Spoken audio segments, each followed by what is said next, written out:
Uma cooking চ্যানেলে তোমাদেরকে most welcome জানিয়ে আজকের ভিডিওটা আমি শুরু করছি। আমার এই চ্যানেলের রেসিপিগুলো যদি তোমাদের ভালো লাগে তাহলে প্লিজ চ্যানেলটাকে সাবস্ক্রাইব করে দিও আর পাশে থাকা বেল আইকনটাকে প্রেস করে দিও, যাতে করে পরবর্তী ভিডিওগুলো তোমাদের মোবাইলে পৌঁছে যায়। আর লাইক কমেন্ট শেয়ার করতে কিন্তু ভুলো না। হাই ফ্রেন্ড, আজকে আমি তোমাদের সঙ্গে যে রেসিপিটা শেয়ার করব সেটা কিন্তু একদমই নতুন একটা রেসিপি। আর আজকের রেসিপিটা আমি বানাবো ফুলকপি দিয়ে। এর জন্য কিন্তু আমি দুটো মিডিয়াম সাইজের ফুলকপি নিয়েছি। দেখো, আজকের ভিডিওটা কিন্তু কেউ স্কিপ করবে না, সম্পূর্ণ ভিডিওটা দেখো, আশা করি ভালো লাগবে। আমি একদম সিম্পল এবং তোমরা চাইলে তোমাদের মতো করে এই প্রসেসে বানিয়ে নিতে পারবে। তাহলে আজকের রেসিপিটা আমি শুরু করছি। ওটা কিন্তু আমি একটু নুন জলে ভিজিয়ে রেখেছিলাম, এবার আমি গ্রেট করে নেব। তাহলে কপিগুলোকে একটু গ্রেট করে নিচ্ছি। দেখো, ফুলকপিটাকে কিন্তু আমি সুন্দর করে গ্রেট করে নিয়েছি। এবার আমি একটু ভালো করে জলটাকে ঝরিয়ে নেব।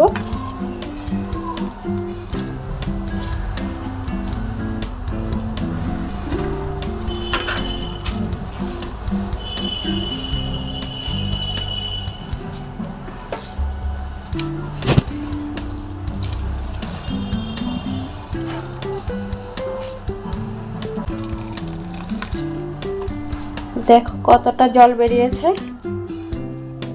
এই জলটা কিন্তু আমি আর ইউজ করব না। অনেকে কিন্তু দেখেছি আমি যে জলটাকে ফেলে না দিয়ে এটাকে আবার কিন্তু তরকারির ঝোলে ব্যবহার করে নেয়। আমি কিন্তু তা করব না, আমি এটাকে ফেলেই দেব। এবার আমি এর মধ্যে দিয়ে দিব কর্নফ্লাওয়ার,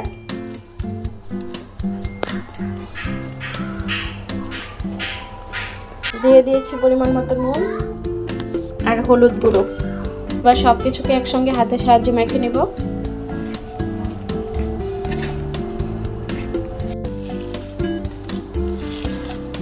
দেখো, সুন্দর করে কিন্তু হাতের সাহায্যে আমি মেখে নিচ্ছি। একটু ভালো করে মাখতে হবে, কারণ গোল গোল শেপ দিয়ে তারপরে আবার তেলে ভেজে নিব, তাই কিন্তু একটু ভালো করে মেখে নিতে হবে।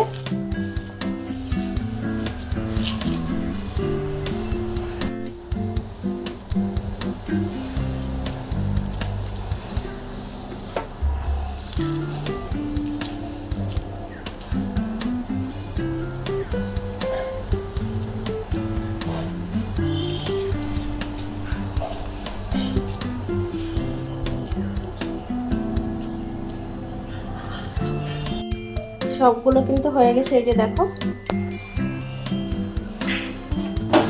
এদিকে আমি গ্যাসটাকেও ধরিয়ে দিয়েছি। কড়াইটা গরম হয়ে গেলে আমি তেল দিয়ে দিব। এদিকে কিন্তু আমি দেখো জিরে, আদা, কাঁচা লঙ্কা, শুকনো লঙ্কা একসঙ্গে বেটে নেব। কি কড়াইটাও কিন্তু গরম হয়ে গেছে, আর কিন্তু আমি তেলটাও দিয়ে দিচ্ছি। তেলটা গরম হয়ে গেছে, আমি বলগুলোকে ভেজে নেব।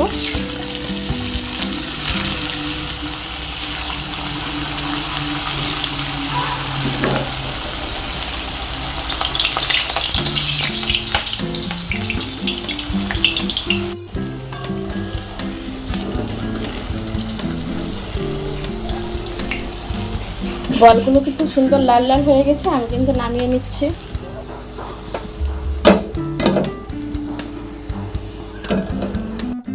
এবার আমি বাদ বাকিগুলো ভেজে নেব।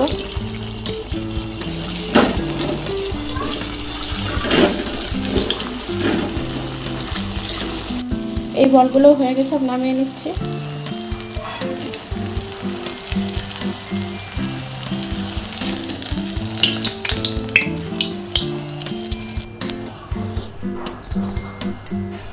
একটু তেল কমিয়ে নিলাম, এই যে, কারণ এতটা তেল আমার লাগবে না। এবার এর মধ্যে দিয়ে দিব গোটা জিরে, একটা শুকনো লঙ্কা,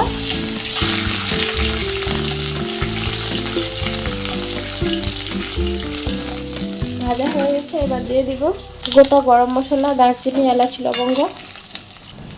এবার দিয়ে দিচ্ছি বেটে রাখা মশলাটা, আদা, কাঁচা লঙ্কা, শুকনো লঙ্কা আর জিরে। দিয়ে দিলাম 1 চামচ হলুদ গুঁড়ো।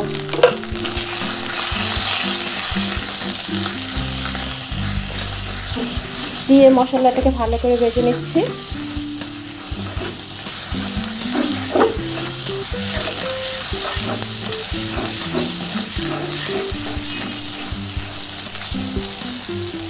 মশলাটা ভাজা হয়ে গেছে, এবার আমি কিন্তু ঝোলটা দিয়ে দেবো। দিয়ে দিচ্ছি, আগে কিন্তু নুনটা দেইনি। ঝোলটা ফুটে গেছে, এবার আমি বলগুলোকে দিয়ে দিচ্ছি।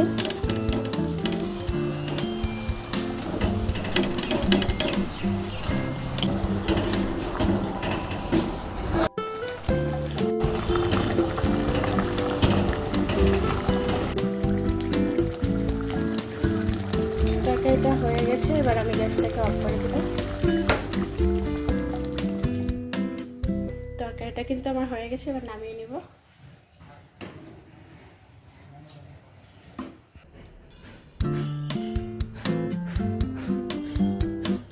আমার এই রেসিপিটা যদি তোমাদের ভালো লাগে তাহলে প্লিজ চ্যানেলটাকে সাবস্ক্রাইব করে দিও আর পাশে থাকা বেল আইকনটাকেও প্রেস করে দিও, যাতে করে পরবর্তী ভিডিওগুলো তোমাদের মোবাইলে পৌঁছে যায়।